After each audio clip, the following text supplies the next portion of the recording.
अस्सलाम वालेकुम दोस्तों, मेरा नाम है अली उमर सर हमेशा की तरह मौजूद है और आप देख रहे हैं जी इस वक्त हमारा शो किसको देखना है दोस्तों। लोग से बात करने जा रहे हैं, बात करेंगे जी आज आपके साथ टॉप न्यूज का सेगमेंट आपसे शेयर करेंगे। नंबर 1 पे आप लोग से बात करने जा रहे हैं, जो हमारे पास अपडेट आ रही है वो आ रही है जी बाबर आजम के हवाले से कि बाबर आजम की फॉर्म जो है वो डाउन चल रही है। पाकिस्तान वर्सेस साउथ अफ्रीका में बड़ा रिकॉर्ड तोड़ सकते हैं रोहित शर्मा का, सिर्फ 9 रन उन्होंने करने, लेकिन वो इंतजार खत्म नहीं हो रहा। लेकिन पहले मैच में तो नहीं कर पाया, उम्मीद करते हैं कल वो कर दें। इस पर बात करेंगे रोहित शर्मा के हवाले से कि रोहित शर्मा जो है वो नंबर 1 भजन ओडीआई के बैट्समैन बन गए हैं। ये क्या स्टोरी है? लोग कह रहे हैं कि भाई इनका करियर खत्म करो, वो कह रहे हैं मैं ओडीआई में नंबर 1 हूं। इस पर बात करेंगे। और आईपीएल वर्सेस पीएसएल को लेकर क्या अपडेट है भाई? कह रहे हैं आईपीएल का डिप आया, पीएसएल ऊपर चला गया।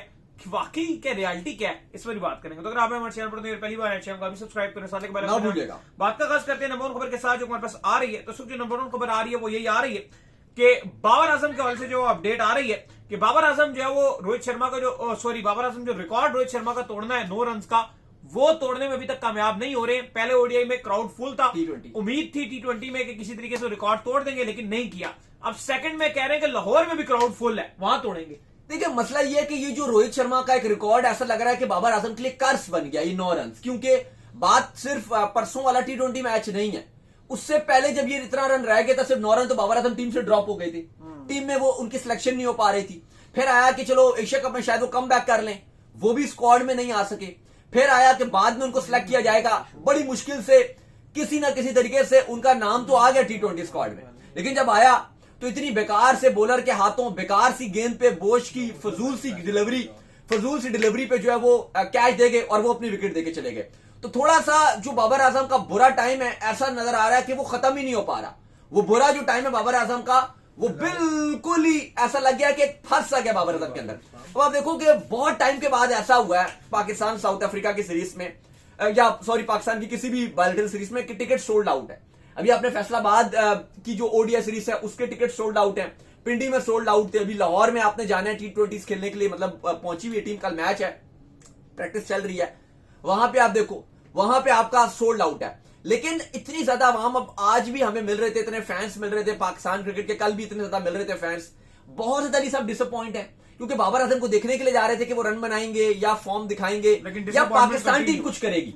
लेकिन आप रावलपिंडी जैसी फ्लैट फट्टा ट्रैक, 50 मीटर की बाउंड्री, जहां पर कुछ भी बॉलर्स के लिए नहीं है, वहां पर साउथ अफ्रीका की बी टीम सी टीम वाले बॉलर, जहां पे लिजर्ड बॉलिंग कर रहा है, बर्गर बॉलिंग कर रहा है, लिंडे बॉलिंग कर रहा है, लुंगी बॉलिंग कर रहा है, मतलब इस तरह के बॉलर्स के सामने आप सिर्फ रात को 10 बजे के बाद बैटिंग कर रहे हो, जहां खुला डी हुआ है, बॉलर्स के लिए ग्रिप करना भी मुश्किल है। वहां पे सिर्फ 139, वो 250 वाला पिच था, 250 वाला।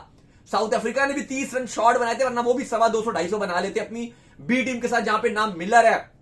मैं बार बार ये बात करता हूं कि अगर आज साउथ अफ्रीका अपना टी20 वर्ल्ड कप 2026 का स्क्वाड अनाउंस कर दे, इनमें से एक भी बॉलर ने नहीं खेलना। वहां पर वो नोकिया रबाडा वो वापसी करेंगे, कॉटजी वापसी करेगा, इंजर्ड है वो आएगा, मैरिको जेंसन आएगा स्क्वाड में, मफाका आ सकता है, ये 5 तो ये हो गए। और स्पिनर में जो है वो 2 हो सकते हैं, शम्सी या महराज। ये बर्गर, ये लेजर्ड विलियम्स, ये लुंगी, ये जो बोश की भी सही तरह जगह नहीं बन पाती, वो भी मैरिको जेंसन की गैर मौजूदगी में टीम के साथ खेल रहे हैं। अगर जेंसन आएगा तो बोश को बाहर जाना पड़ेगा। वो आपके 4 आउट कर रहा है 14 रन देके, ये हालत है। अब आप देखो कि जो रोहित शर्मा का हम ये बात कर रहे थे कि जी बाबर रिकॉर्ड तोड़ देंगे, ठीक है, रोहित शर्मा ऑलरेडी रिटायर्ड हो चुके हैं टी20 से, आज नहीं तो कल नहीं तो परसों नहीं, किसी ना, क्योंकि बाबर तो भी खेल रहे हैं टी20, ट्राई सीरीज में भी उनको पूरा मौका मिलेगा, जिम्बाब्वे के साथ भी खेलना है, श्रीलंका के साथ भी खेलना है, ये 9 रन तो कभी ना कभी आ ही जाएंगे। लेकिन बात यह है कि ये इतना ज्यादा आपने इसको सर पे चढ़ा लिया, पता नहीं, क्योंकि बहुत ज्यादा पाकिस्तान में तो कहा जाता है कि जी हमारे खिलाड़ी स्टैट्स पैडर हैं, स्टैट्स के लिए खेलते हैं, तो कहीं यही उनके माइंड में बहुत ज्यादा बात ना आ गई कि जी थोड़ा सा 9 रन रह गए ये बना लो। क्योंकि समटाइम आपके लिए होता है कि जब आप इतना वो चीज सर पे चढ़ा लेते हो तो फिर आपसे परफॉर्मेंस नहीं हो पाती। और ऐसा लग रहा है कि बाबर आजम शायद वो 9 रन अपने सर पे चढ़ा गए हैं, क्योंकि पहले जब टीम से ड्रॉप हुए थे तब भी उनकी फॉर्म नहीं चल रही थी, तब भी ये थोड़े से रन थे जो उनके लिए एक सरदर्दी बन गए थे। और अभी भी जो हाल नजर आ रहा है कि पहले मैच में जिस तरह से आउट हुए, और जो हालत नजर आ रही है वो नजर आ रही है कि बड़ी बेकार किस्म की परफॉर्मेंस नजर आ रही है। और अभी तक वो रिकॉर्ड बाबर आजम नहीं बना पा रहे टी20 में सबसे ज्यादा रन बनाने का, जो रोहित शर्मा का रिकॉर्ड है। खैर, इसके बाद जो अपडेट आ रही है वो आ रही है रोहित शर्मा के हवाले से। तो रोहित शर्मा जो अपने कैरियर पे उस मकाम पे मौजूद है जहां पर उनका जो है वो आप कह लें कि ये प्लान किया जा रहा है कि भाई ये जो है वो बाहर हो जाएंगे और इनको जो है वो टीम से जो है वो आउट कर देना चाहिए, ये जो है वो रिटायर्ड हो जाएंगे, ये हो जाएगा, वो हो जाएगा। लेकिन ऐसे टाइम के ऊपर जब आप कहते हैं कि आपका करियर एंड होने लगा, ओडीआई के नंबर 1 बैट्समैन के तौर पर वो उभर आए हैं भाई। देखो बिल्कुल जी, आईसीसी ने कल जो रैंकिंग जारी की उसमें रोहित शर्मा ने जो ऑस्ट्रेलिया के अगेंस्ट आखिरी मैच में नॉट आउट एक 100 रन की पारी खेली थी, उसकी बदौलत रोहित शर्मा को सिडनी में जो उन्होंने हीरोइक दिखाई थी, जो अपना आखिरी मैच सिडनी में खेले थे, जाहिर है ऑस्ट्रेलिया की सॉइल पे तो शायद वो दोबारा नजर ना आए, लेकिन अभी वो इंडिया की तरफ से तो खेलना चाहते हैं और होप्स हो के खेलेंगे, तो उन सबके मुंह के ऊपर तमाचा मारा है, इंक्लूडिंग गौतम गंभीर, अजित्य गारकर, सिलेक्शन कमेटी के ऊपर उल्टे हाथ का तमाचा मारा है और आईसीसी ओडीआई रैंकिंग में नंबर 1 बन गए हैं। अब आप ड्रॉप करोगे उनको या उनको बाहर करते हो कि कहती हो जी 2027 का वर्ल्ड कप वो नहीं खेल सकते, तो भाई वो नंबर 1 खिलाड़ी हैं। दूसरी तरफ विराट कोहली की बात करें तो वो भी 6ठे नंबर पर आपको नजर आते हैं, 6 नंबर पे, तो वो भी आप उनको देख लो, टॉप 5-6 में वो भी हैं। तो आप जो आईसीसी ओडीआई रैंकिंग में टोटल 5-6 नंबर जो टॉप 5-6 बल्लेबाज में से 2 हैं इंडिया के, उनको आप बोलते हो कि इनको हम बाहर करेंगे और इनकी जगह नहीं बनती। रैंकिंग की अगर आप बात करें, रोहित नंबर 1 है, इब्राहिम ज़ादरान 2 पे है, शुभमन गिल 3 पे है, बाबर आजम 4th पे है, डेरिल मिचेल 5th पे है, विराट 6th पे है, श्रीलंका के कप्तान असलंका 7वें पे हैं और जो आयरलैंड के टेक्टर हैं वो 8वें नंबर पे हैं। अच्छा अली साहब, रोहित शर्मा के बारे से एक और ही बड़ी खबर आ रही है आज और कल से लगातार सोशल मीडिया पे चल रहा था, ये ट्विटर वगैरह पे, कि रोहित शर्मा मुंबई इंडियंस को छोड़कर वो जा सकते हैं और वो कोलकाता नाइट राइडर में आ रहे हैं, क्योंकि जो करण नायक हैं वो आपको पता है कि कोलकाता नाइट राइडर ने उनको 3 साल के लिए अपना हेड कोच बना दिया है और जो रोहित शर्मा है उनकी बहुत स्ट्रॉन्ग बाउंडिंग है उनके साथ। तो चल रहा था कि चूंकि वो कोच बन गए तो अब रोहित शर्मा कोलकाता नाइट राइडर में चले जाएंगे। लेकिन अब खबर ये आई है इस टाइम, इंपॉर्टेंट चीज ये चली है कि जो मुंबई इंडियंस है उसने ये चलाया है और उसने ऑफिशियली ये बता दिया है ट्विटर में, एक थोड़ी सी उन्होंने क्रिप्टिक किस्म का ट्वीट किया था जिस पर उन्होंने बोला कि पॉसिबल ही नहीं है, नाइट लिखा था और के जो है उन्होंने दूसरी तरफ लिखा था और नाइट लिख दिया था कि इम्पॉसिबल है कि जो रोहित शर्मा है वो वहां पर जा सकते हैं क्योंकि सन जो है वो हमेशा डे में चमकता है। तो उन्होंने इनडायरेक्टली जवाब दे दिया कि कलकत्ता नाइट राइडर में रोहित शर्मा तकरीबन इम्पॉसिबल है कि वो वहां पर जाएंगे, रोहित शर्मा मुंबई इंडियंस की तरफ ही खेलेंगे। बिल्कुल जी, तो ये बड़ी बात है जी। खैर इसके बाद जो अपडेट आ रही है वो आ रही है पीएसएल के हवाले से और अपडेट ये आ रही है कि पीएसएल का ये बताया जा रहा है कि पीएसएल की जो वैल्यू है वो इंक्रीज हुई है और जो आईपीएल की वैल्यू है वो डी वैल्यू हुई है। ये क्या स्टोरी है दाऊद साहब, ये खरबों में क्या चुमनियां छुनियों वाली कहानी चल रही है? देखिए कल जो एचबीएल है उसने पाकिस्तान क्रिकेट बोर्ड के साथ कॉन्ट्रैक्ट किया अगले 2 सालों का और 505% का इंक्रीमेंट लगा है। जो टाइटल स्पॉन्सरशिप है एचबीएल ने पीएसएल के साथ रिन्यू की अगले 2 साल की। अगर आप वो देखते हो तो पहले $5 मिलियन की पर साल की टाइटल स्पॉन्सर थी और अब अगर आप देखते हो तो ये $26 मिलियन की आप अगर आप 1 साल की स्पॉन्सरशिप देखो तो भी है और ये बहुत बढ़िया।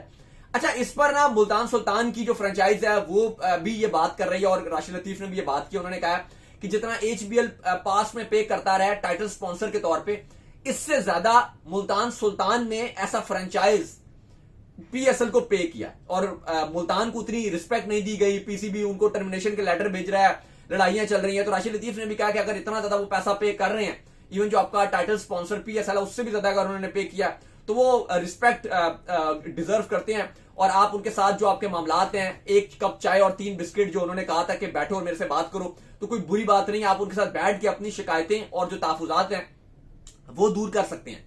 अच्छा, अब उस पर जो ये सेरेमनी रखी गई, इस पे अली साहब जो एक बड़ी इंपॉर्टेंट चीज थी वो ये थी कि जो पीसीबी है उन्होंने वहां पे ये भी बताया कि एक रेफरेंस दिया गया, कुछ ऐसा क्रिटिसाइज करना मकसद नहीं था आईपीएल को, लेकिन रेफरेंस दिया गया कि पीएसएल की जो ग्रोथ है वो इस तरह से बढ़ रही है कि आईपीएल से भी ज्यादा ग्रोथ है हमारी 505% हमारी ग्रोथ चल रही है।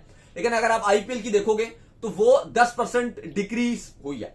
अब ये बड़ी सोशल मीडिया में चलाई जी कि पीएसएल आगे जा रही है रेवेन्यू पॉइंट ऑफ व्यू से और आईपीएल से बहुत आगे जा पड़ी है और जो आईपीएल है वो डाउन जा रही है। अभी अगर आप करंटली 2025 में आईपीएल की जो नेटवर्थ आप जो उसकी जो वैल्यूएशन देखते हो तो वो 3.98 बिलियन $, की है। ये बहुत बड़ी अमाउंट है। ऑलमोस्ट आप इसको अराउंड फिगर करते हो तो ये बनती है $4 बिलियन। ये इतनी बड़ी अमाउंट है कि अगर मैं आपको एग्जांपल दूं आईसीसी इवेंट की, तो जो पूरी साइकिल है आईसीसी की, ये जो भी आप देख रहे हो अभी ये जाएगी 31 तक, ये पूरी साइकिल आईसीसी की जिसमें मेंस चैंपियंस ट्रॉफी है, T20 वर्ल्ड कप है, 50 ओवर के वर्ल्ड कप है, बाकी झुंगे में जो मिल रहे हैं वो T20 वर्ल्ड कप्स और world cups ICC events women's के अंडर 19 के वो झुंगे में मिल रहे हैं, उसको आप काउंट ही ना करो। उसकी जो फिगर है वो 3 बिलियन है, 3 बिलियन यूएस डॉलर इतने साल की। और आईपीएल की जो नेटवर्थ है वो 4 बिलियन डॉलर है। ये अगर आप कैलकुलेट करते हो तो ये उससे भी ज्यादा है। अब इस पर अगर आप आईपीएल की जो कुछ 3-4 बड़ी फ्रेंचाइजीज का अगर आप कंपैरिजन करते हो, जैसे सीएसके है, आरसीबी है और मुंबई इंडियंस है, ये जो 3 फ्रेंचाइजीज हैं सीएसके, आरसीबी और मुंबई इंडियंस, इनकी क्योंकि 10 आईपीएल की फ्रेंचाइजीज हैं, अगर आप इन 3 को उठाते हो तो ये तीनों अपने में इतनी बड़ी हैं, इतने बड़े यूनिकॉर्न हैं।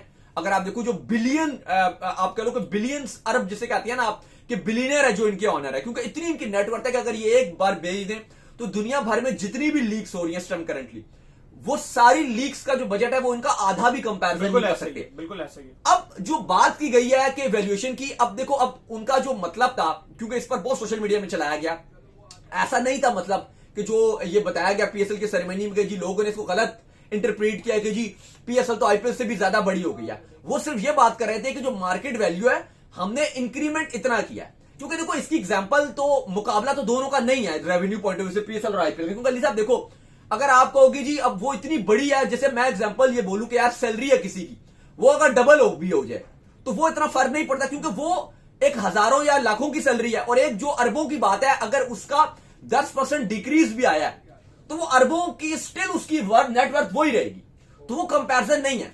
लेकिन हां, आईपीएल की जो सबसे बड़ी एक रीजन है जिस पर आप ये बात कर सकते हो कि आईपीएल थोड़ा सा, जो लोग बातें कर रहे हैं आईपीएल की कि आईपीएल क्यों थोड़ा सा डिप आया, उसका एक रीजन तो है कि आईपीएल की एक डिप होने की रीजन ये हो सकता है कि जो 10 टीमें आपने बढ़ा दी वो अपने पीक पे चले गए, मैचेस की तादाद बहुत ज्यादा है, 2.5 महीने आईपीएल होता है, थोड़ा सा वो अब बोरिंग तरफ पे भी आ रहा है। क्योंकि मुझे लगता है कि जो पहले 8 टीम्स थी वो ज्यादा अट्रैक्टिव माहौल था, जो अब 10 टीमें बढ़ा दी गई हैं उससे थोड़ी सी बोरियत आ रही है। बिल्कुल ऐसा ही नहीं, आप बिल्कुल सही कह रहे हैं कि जिस तरह से मैचेस की तादाद स्पेशली जो है वो बहुत ज्यादा आपने बढ़ा दी है और इतना टाइम आप उसको जो है वो खींच के ले जाते हैं तो वो बोरियत हो जाती है। लेकिन दाऊद साहब दूसरी तरफ जब हम वो स्टैट्स देखते हैं और जब हम वो देखते हैं व्यूअरशिप के पॉइंट ऑफ व्यू से देखते हैं तो हमें तो हर बार धचका ही लगता है। हमें तो हर बार ये पता ही चलता है कि जब क्योंकि स्टैट्स आते हैं तो व्यूअरशिप बढ़ी ही होती है और इंक्रीज हुआ होता है। नॉर्मली क्योंकि जब हम एक उस पॉइंट ऑफ व्यू से देखते हैं यार, हम क्रिकेट को एनालाइज कर रहे होते हैं तो यकीन कीजिए कि एक टाइम पर आईपीएल बोर हो जाता है। जो सच्ची बात करें, एक टाइम पे ऊपर मिडिल फेस तो खास तौर पे आईपीएल अच्छा चलता है,